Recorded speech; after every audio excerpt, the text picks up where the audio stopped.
tous et à toutes. On se retrouve aujourd'hui, tranquillement, bien installé.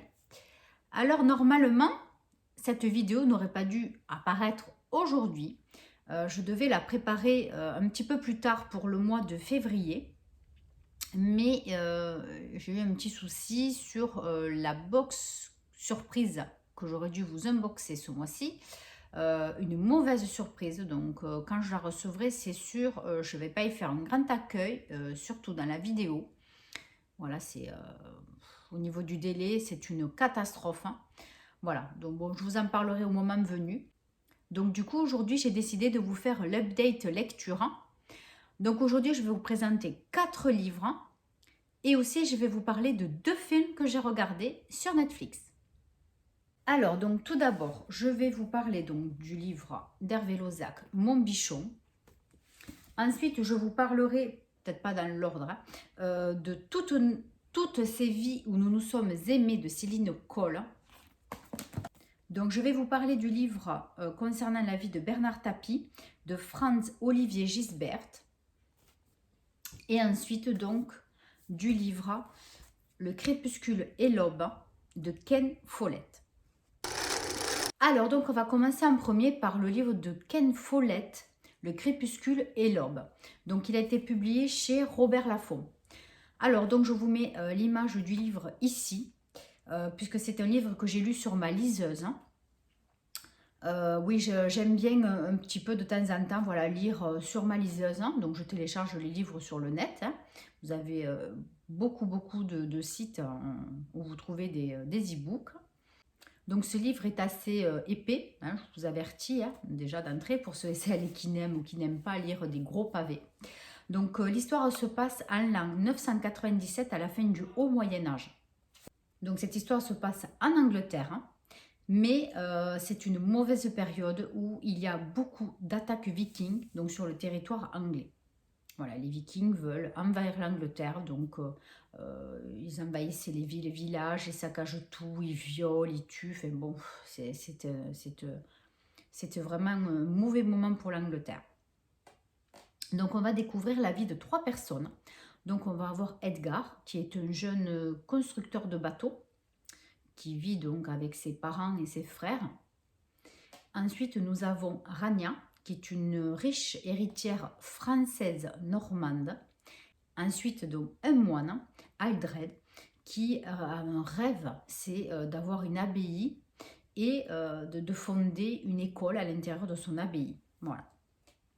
Donc, ces personnages vont se rencontrer à un moment donné et on va voir donc l'évolution de chacun dans ce livre. Donc, ce qui va vraiment les réunir, c'est un combat qu'ils vont avoir ensemble contre un évêque, l'évêque Winston, je crois que c'est ça le nom, oui, c'est un nom un petit peu particulier, qui est un évêque pervers, qui a de mauvaises ambitions, qui est malsain, il est manipulateur, voilà, donc c'est vraiment quelqu'un de mauvais.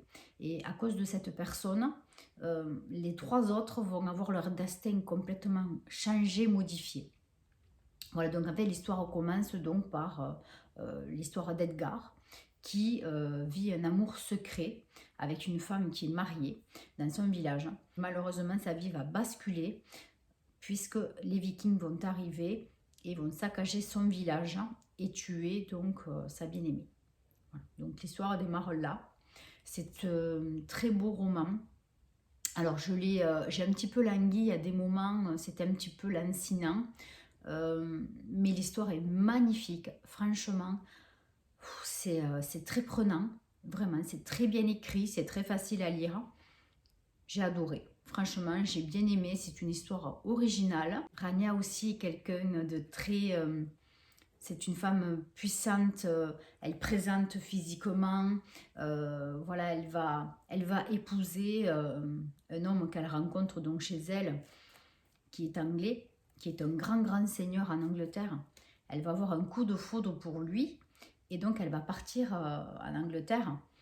Je ne vous spoile pas, je ne vous dis pas la suite, hein, mais il va se passer des choses à la pauvre, mais ça va être terrible.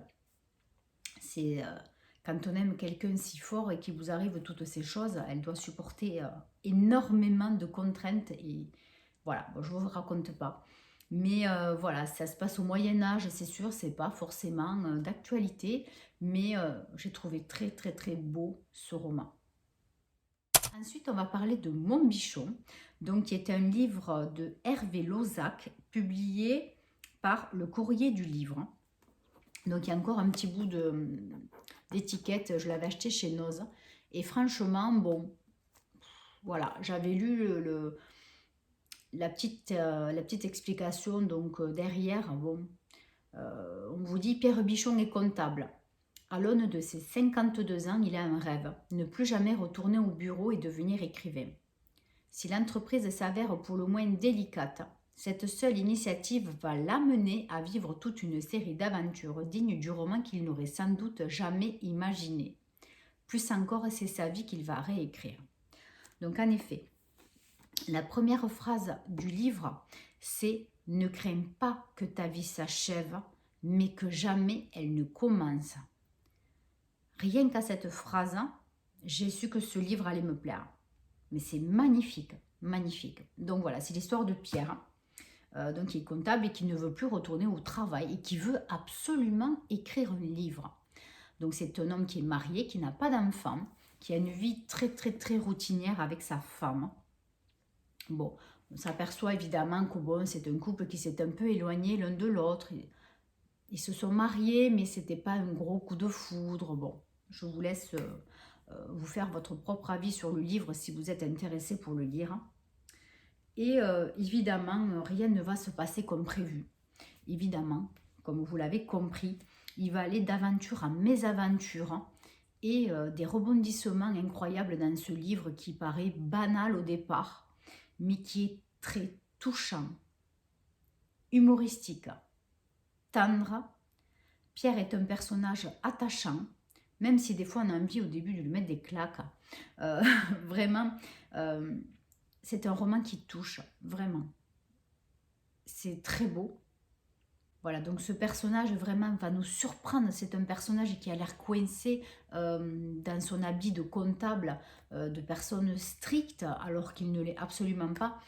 Voilà, enfin, je vous laisse vraiment découvrir. C'est une pépite. J'ai été énormément surprise par ce roman magnifique. Voilà, donc Mon Bichon d'Hervé Lozac. C'est un bouquin qui fait à peu près 360 pages, mais il se lit très très très facilement. Vous voyez, c'est pas très gros. C'est vrai que je n'ai pas pensé à vous faire quelques petites annotations, mais sur celui de Bernard Tapie, j'en ai fait. Voilà, la prochaine fois, j'essaierai d'y penser un peu plus. Voilà, j'essaierai d'y penser. Parce que c'est vrai que de vous lire quelques petites phrases importantes du livre, ou touchantes, ou rigolotes, voilà, ça peut aider. Ensuite, on va parler de Toutes ces vies où nous nous sommes aimés de Céline Coll. Donc ça aussi, c'est un livre que j'ai acheté chez Noz. Bon, je ne sais pas le prix, hein, franchement, je ne me rappelle pas. C'est un gros coup de cœur aussi. Donc à toutes les âmes romantiques, allez-y. Toutes les fans de romance, d'amour, allez-y, foncez, je me suis régalée. Donc c'est un livre qui se lit très facilement aussi. Il fait, pareil, je crois à peu près en page, il est dans les 350 pages. Alors, quoi vous dire dessus? Donc en fait, ce livre, c'est l'histoire de deux âmes qui doivent apprendre à s'aimer et notamment, surtout, à avoir l'union parfaite. Elles doivent incarner l'union parfaite. En fait, c'est ça vraiment le mot qui est repris dans le livre, dans le début du livre. Donc ce sont deux âmes qui sont envoyées donc, du ciel sur la terre, évidemment, et qui sont envoyées donc à des époques très différentes sur Terre. Donc ça peut être, vous allez voir, je vais vous dire, hein, mais ça peut être à plusieurs périodes et dans différentes villes du monde. Donc ces deux âmes s'appellent Dara et lui donc s'appelle Thaddeus. Donc au moment où on nous raconte cette histoire, Dara et Thaddeus sont à l'an 510 avant Jésus-Christ. Voilà. Donc, et c'est là que, eh bien, là-haut est décidé que ces deux âmes sont envoyées sur Terre donc pour tester leur amour, etc. Voilà. Alors, on va avoir, bon, je vous le dis un petit peu dans le désordre parce qu'en fait, c'est coupé, chaque histoire est coupée et reprise plus tard, voilà.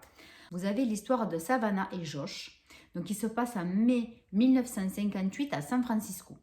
Donc, elle, c'est une jeune diplômée, donc qui est fanat de journalisme, politique, voilà, elle est très très indépendante.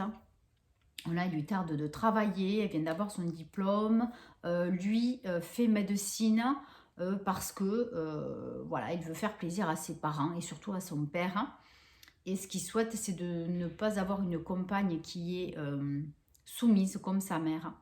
Donc voilà, il fait médecine, mais c'est pas le but dans sa vie. Son vrai but et son rêve était de devenir soldat pour se battre pour sa patrie, défendre ses idées. Donc son père est quelqu'un de très très autoritaire, voilà, il n'a pas trop le choix, il ne peut pas trop s'exprimer.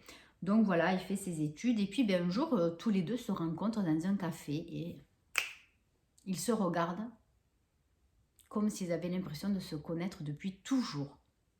C'est magique. Voilà, donc évidemment, bien, écoutez, ils échangent, etc. Et puis ben, vient ce qui vient à... Voilà, hein, tout arrive. Et ils commencent leur vie ensemble, voilà. Donc elle, évidemment, elle ne vit que pour sa carrière, pour Josh aussi, parce qu'elle est folle et perdument amoureuse de lui, puisque comme elle dit, ils ont l'impression de se connaître depuis toujours, c'est son âme sœur, sans savoir évidemment la vérité sur les choses. Donc je ne vous raconte pas, hein. Voilà, donc c'est le début de l'histoire se passe un petit peu comme ça. Ensuite, vous avez l'histoire de Valentine et Jean. Donc ça se passe à Paris en 2007. Donc ça se passe donc dans un laboratoire de recherche, il me semble bien, ça s'appelle à peu près comme ça. Jean, lui, est un chercheur. Valentine, elle est dans la communication. Alors, comment vous dire que dès qu'ils se sont vus, ils se sont plu. Ils ont mis un moment. Ils ont mis un bon moment à se lancer. Le problème, c'est que Jean est marié. Il a une vie assez routinière et assez régulière, sans encombre, sans embûches. Il a 2 filles et sa femme est tout à fait correcte. Voilà. Il aime sa femme, il aime sa famille, il est très bien dans sa famille. Mais c'est sûr que Valentine lui apporte ce plus. Et voilà, tous les deux sont éperdument amoureux. Ils sont faits pour être ensemble, vraiment. C'est flagrant. Un amour pareil, c'est flagrant. Voilà. Donc elle, voilà, elle va essayer de tout faire pour que lui reste avec elle et qu'il se sépare de sa famille, en tout cas de sa femme, pas de ses enfants évidemment. Donc, je crois que c'est cette histoire qui est la plus longue dans le livre. C'est une histoire très touchante puisque, bon, ça nous rappelle, bien, écoutez, bien, les histoires qu'on peut entendre aujourd'hui, hein, que tout le monde peut vivre. Enfin, tout le monde, pas tout le monde ne trompe sa femme ou son mari, mais voilà, ce sont des histoires qu'on peut entendre autour de nous. Et Valentine est tellement touchante. Et Jean, on a envie de lui mettre des claques, mais lui aussi, on a envie de lui mettre des claques, mais c'est pas possible. Purée, mais tu as envie de dire, mais bouge-toi, mais qu'est-ce que tu fais? C'est la femme de ta vie, mais... Donc, voilà, ça, je ne vous raconterai pas plus, parce que c'est bouleversant. Ensuite, vous avez l'histoire beaucoup plus courte de Paola et de Giovanni. Donc, ça se passe à Venise, en janvier 1468. Donc, lui, Giovanni...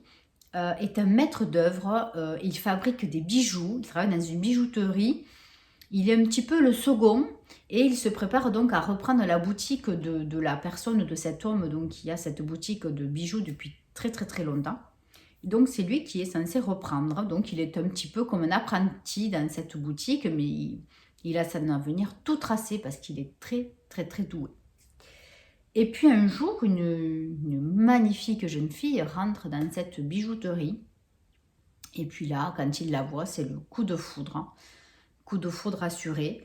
Mais comment faire, puisqu'elle, c'est une riche héritière, et lui n'est pas un pingre, mais c'est un maître d'œuvre. Voilà, c'est un jeune homme qui n'a pas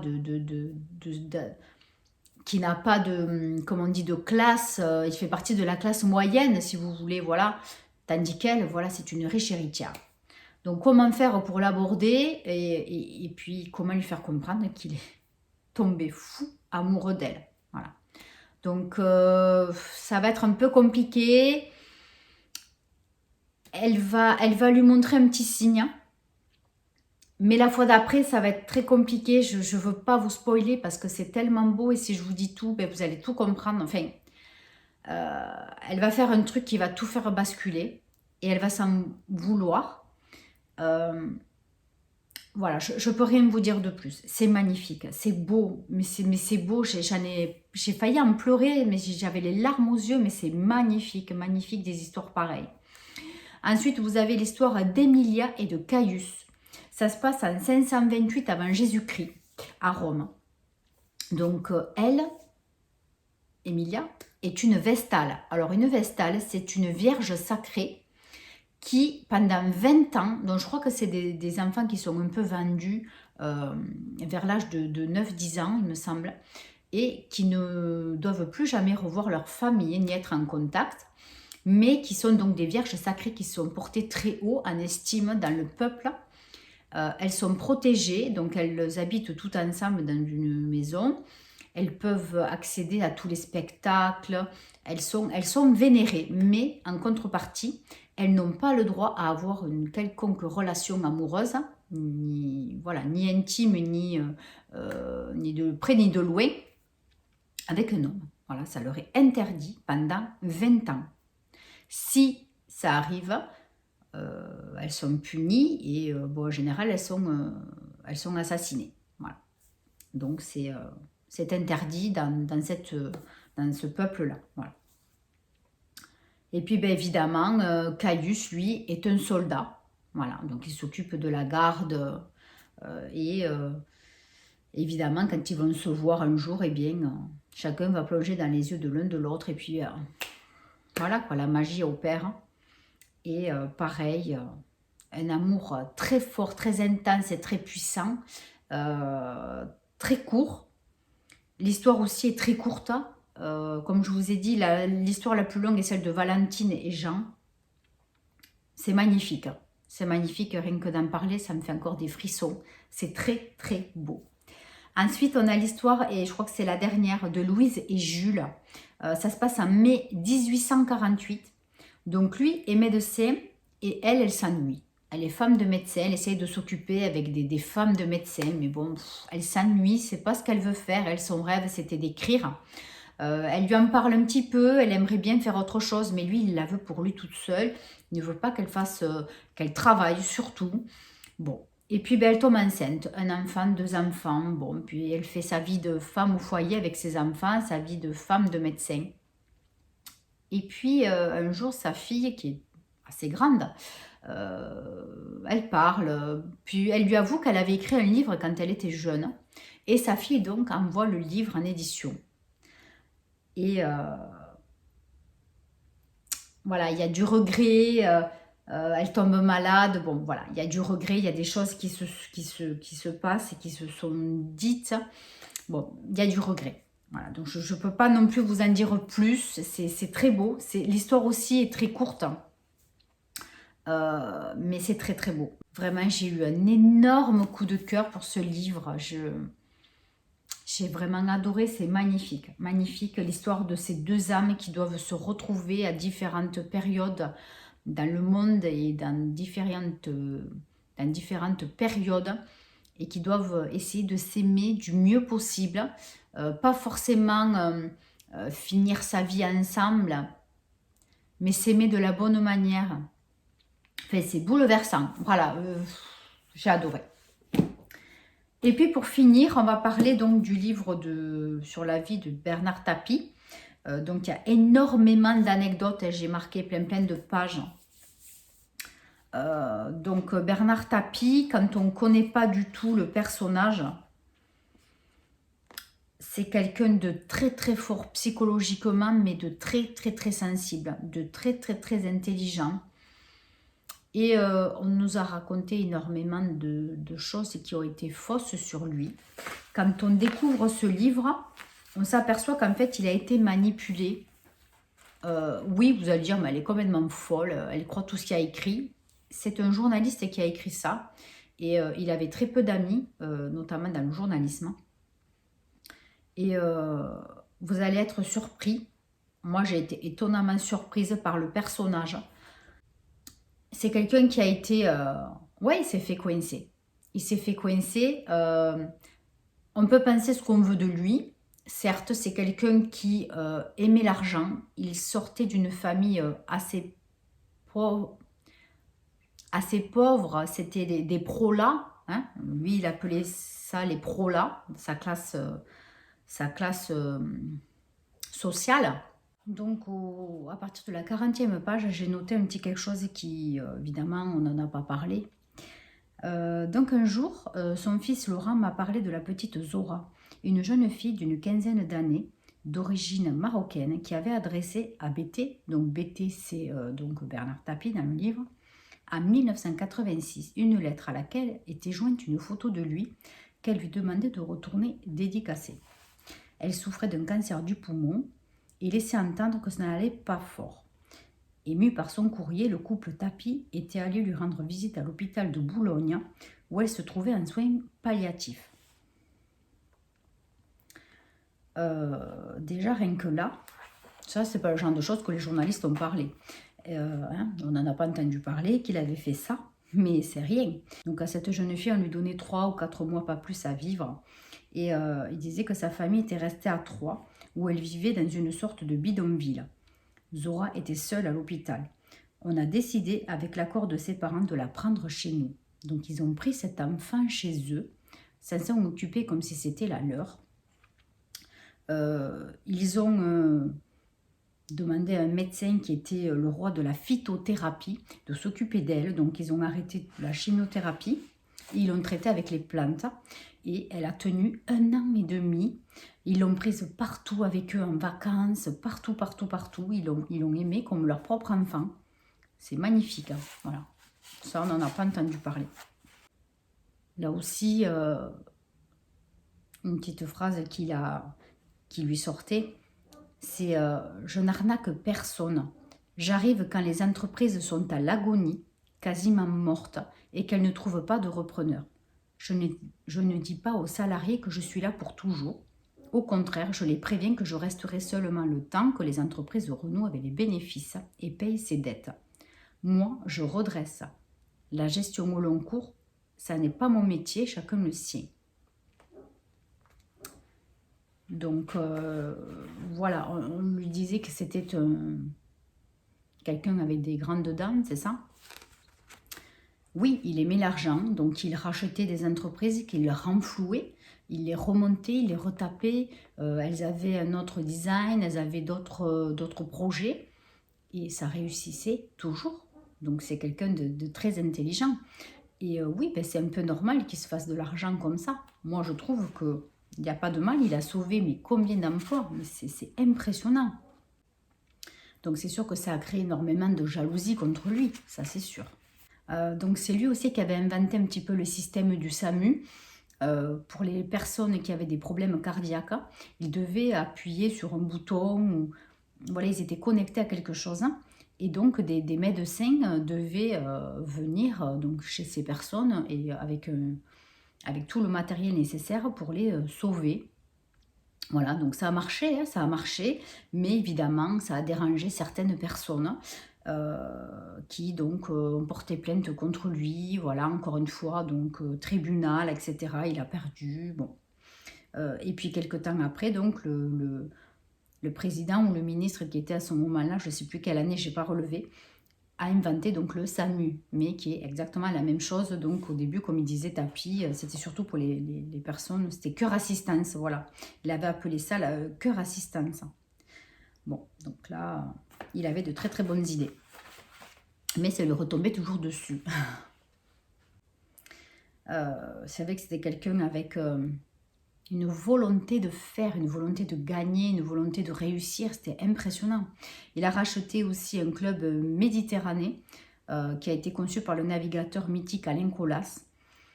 Voilà, donc c'était un bateau magnifique, hein. Donc il a fait retaper, donc, et c'est le Phocéa, voilà, qui est devenu le Phocéa après. Donc il entreprend en 1988, donc de battre le record de la traversée de l'Atlantique en voilier monocoque avec une équipe de 19 professionnels. Donc évidemment il réussit, hein, ça on en a entendu parler, hein.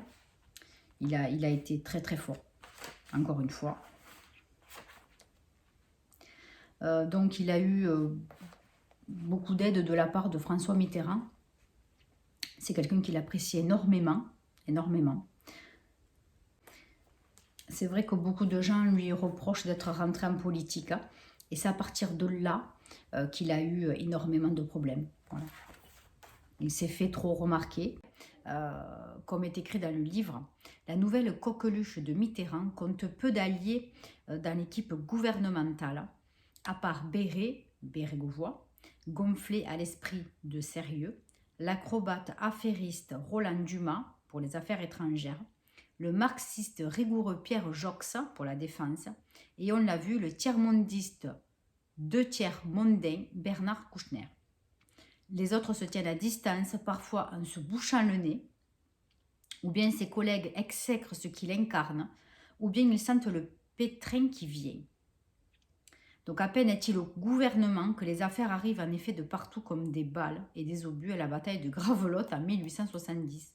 4 demandes de levée d'immunité parlementaire en 9 mois, une information judiciaire pour abus de biens sociaux, une perquisition de la brigade financière à son domicile, une saisie conservatoire de ses meubles à la demande du Crédit Lyonnais et j'en passe. Voilà, donc franchement, il s'est fait berner complètement. Je vais encore reprendre une phrase du livre, enfin un petit texte. Pendant un quart de siècle, nuit et jour, dimanche compris, la vermine s'en est prise à tapis, toute mandibule dehors. C'était facile, amusant et sans risque. Souvent, c'était répétitif comme du radotage. Qu'importe s'il avait à dire sur son passé, elle en rajoutait, préférant broder, inventer, fabriquer. Voilà, ça veut dire encore ce que ça veut dire, hein.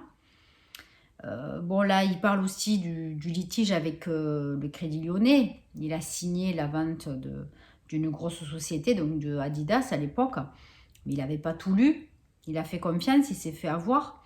Le Crédit Lyonnais en a profité. Donc ça, on en a entendu beaucoup dans les journaux. Il y a eu puis des journalistes, voilà. Bon, il y a des très bons journalistes, mais il y a des pourris, c'est comme pour tout. Il recopiait fébrilement les PV, les écoutes et les fausses coupes fabriquées par des magistrats quand même, des magistrats. Enfin bon, on se dit en France, mais qu'est-ce qui se passe? Ils ont ressorti l'arbitrage de 2008 avec l'OM pendant ce fameux match. Bon, enfin, il y a tellement de choses à dire. Il a été tellement intelligent sur des choses et tellement aveugle sur d'autres. Après, c'est vrai qu'il aimait énormément l'argent, hein, ça c'est sûr, mais alors, qui n'aime pas l'argent, hein? Bon, après le procès avec le Crédit Lyonnais, pour régler son litige avec le Crédit Lyonnais, l'arbitrage lui rend ce qu'il estime être son dû, 403 millions, c'est énorme. Qu'est-ce que fait Tapi? Il fait des folies. Il achète pour 40 millions un yacht, le Reborn, avec spa, piscine. Il achète une villa à 47 millions à Saint-Tropez. Bon, ben ouais, son pire ennemi, c'est lui-même, hein. Mais il aime l'argent, il le gaspille, il s'en sert, il le jette. Bon, il fait ce qu'il a à faire. Donc, comme il dit, par rapport à ce qu'il a cherché les ennuis, il dit « Je ne les ai pas cherchés, je n'ai pas su les éviter, nuance ». Voilà, donc ce journaliste dénonce quand même toutes les escroqueries qu'a subi Tapi, parce que toute sa vie, finalement, il y a des gens qui ont profité de lui, de son argent, hein, voilà, mais moi, je n'aurais pas cru quand même, hein, à ce point, réellement. Je me disais qu'il y avait quand même un petit peu d'exagération dans tout ce qu'on avait entendu dans la presse et tout ce qu'on avait vu, mais il s'est fait enfumer, comme ils disent. Pourquoi Tapi s'est-il laissé enfumer? Comment n'a-t-il pas eu la puce à l'oreille? Voilà. C'est impressionnant. Après, il a eu une très belle vie de famille. Il a eu 2 femmes. D'ailleurs, sa deuxième femme, ils expliquent comment ils se sont rencontrés dans le livre. En fait, c'est dans une des sociétés qu'il avait repris. Il reçoit un jour une lettre. Bon, je ne sais pas trop comment ça s'est passé, ça.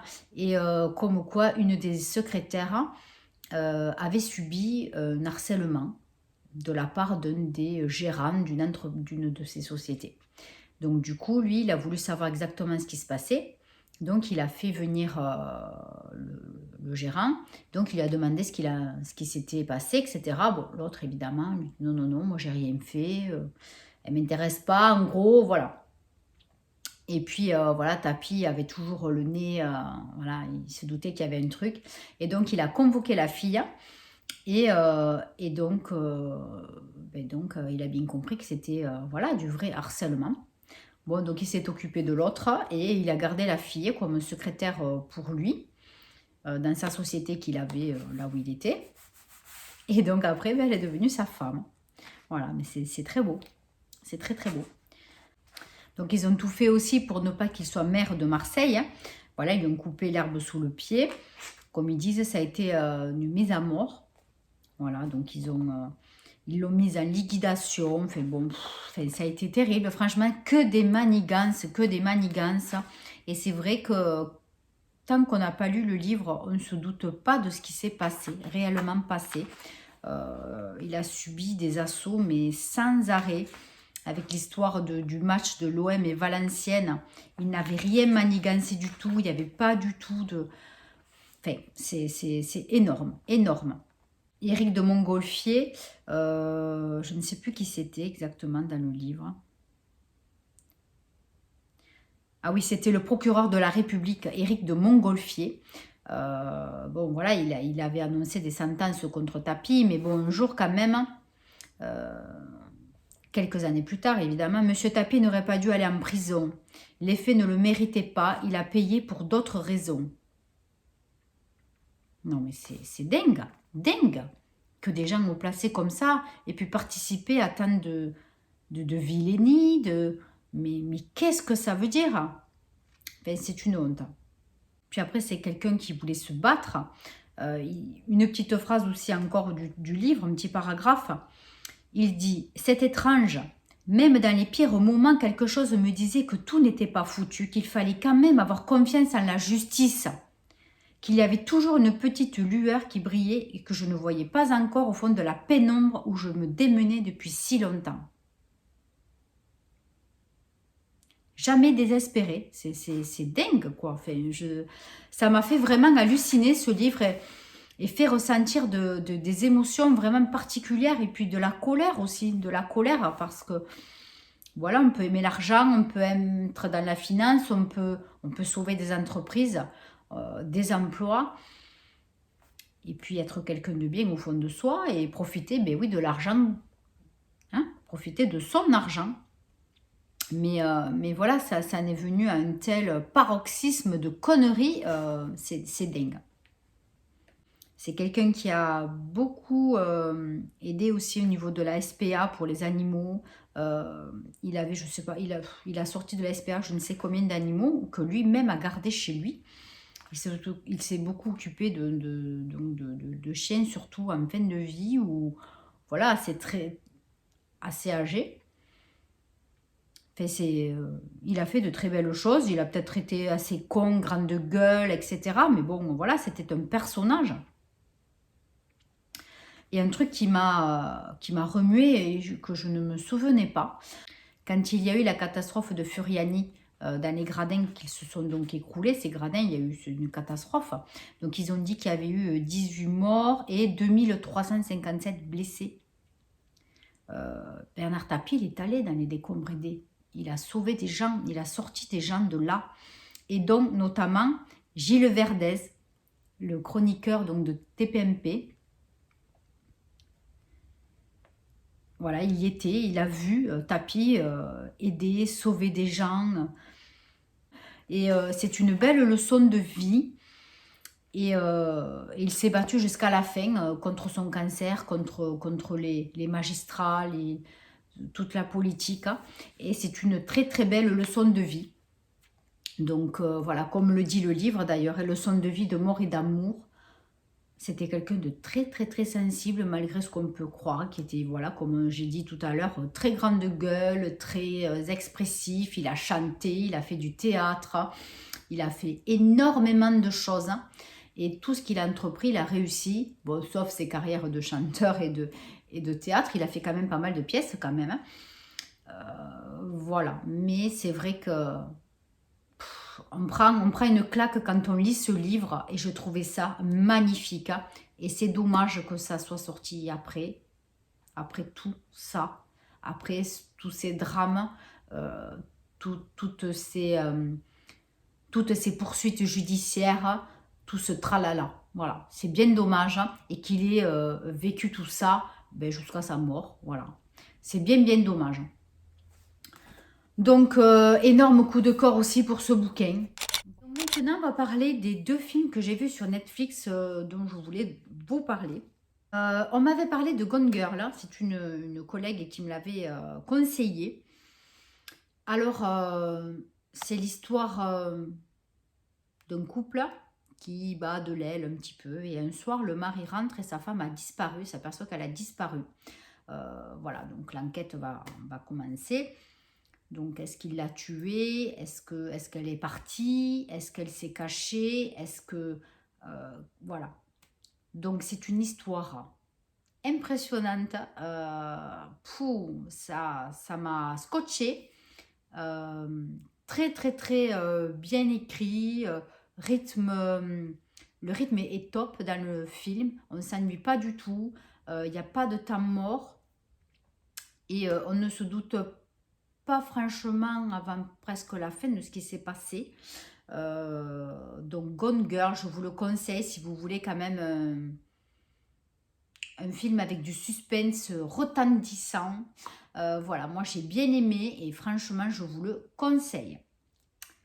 Ensuite j'ai vu un film donc très atypique, c'est Dans la peau du loup. Alors il y a très très peu de dialogue dans ce film, très très peu. Ça se passe dans le nord de l'Espagne, mais il y a plusieurs années. Hein. C'est l'histoire d'un trappeur donc, qui voilà, ben, tue des animaux, des loups en général, et qui les revend. Et il habite donc dans une maison, mais abandonnée. Donc il fait froid. Voilà, c'est un endroit... c'est un très bel endroit, mais comme il dit, c'est pas un endroit pour avoir une famille. Il trouve que c'est trop reclus et que sa vie est un peu triste et morne. Et puis, bon, quelqu'un lui parle un jour, ben, pourquoi voilà, tu n'as pas de femme, pourquoi tu t'obliges à vivre seul? Et puis voilà, et puis va arriver ce qui va arriver, il va prendre, on peut dire une femme, il va prendre une femme, oui, parce que c'est quelqu'un qui a... il est sauvage, voilà, clairement c'est quelqu'un de sauvage, hein. Et c'est très particulier. Voilà. Il y a beaucoup de... Ça m'a fait ressortir beaucoup d'émotions. Voilà, comme je vous ai dit, c'est un peu brutal à des moments. C'est fort, c'est dur. C'est très particulier. Je n'aurais pas cru. Mais vraiment aussi, c'est un film qui m'a choquée. Mais j'ai adoré l'histoire. C'est très beau. Et c'est dur. Voilà, c'est dur. Voilà, vous vous doutez bien, donc il va avoir une femme. Hein. Et voilà, je ne vais pas vous raconter. Je ne vais vraiment pas vous raconter parce que j'ai beaucoup aimé. Mais voilà, ne soyez pas choqués, il n'y a pas beaucoup de conversation dans le film. Hein. Voilà, c'est très posé, très calme. Mais voilà, il se passe pas mal de choses particulières. Voilà, donc Dans la peau du loup, je vous conseille aussi de le regarder. J'ai beaucoup aimé. Voilà, donc cette vidéo update lecture et film vu ce mois-ci. J'espère que ça vous a plu. Je réitérerai l'opération, donc dans quelques temps. voilà, quand j'aurai lu quelques bouquins et peut-être vu ou pas d'autres films, je ne sais pas. C'est vrai que là ça s'est posé parce que voilà, on m'avait conseillé Gone Girl. Et puis ben, après, je suis tombée sur ce film sur Netflix. Voilà, mais je ne suis pas trop film, c'est vrai, je suis plus série. Mais c'est vrai qu'en ce moment sur Netflix, je me suis beaucoup calmée, je regarde pas trop. Voilà, donc n'hésitez pas à me dire en commentaire si vous connaissez des livres que je vous ai présentés aujourd'hui et ou les 2 films que je vous ai présentés. Si vous avez déjà vu, donc dites-moi si vous avez aimé, si vous n'avez pas aimé. Voilà, et dites-moi si justement vous avez envie de craquer pour l'un ou l'autre. Voilà, donc dites-moi tout ça en commentaire. Et donc si cette vidéo vous a plu, ben, écoutez, n'hésitez pas. Abonnez-vous, activez la cloche pour les notifications. Et puis moi, je vous dis à très très très bientôt pour une nouvelle vidéo. Bye bye!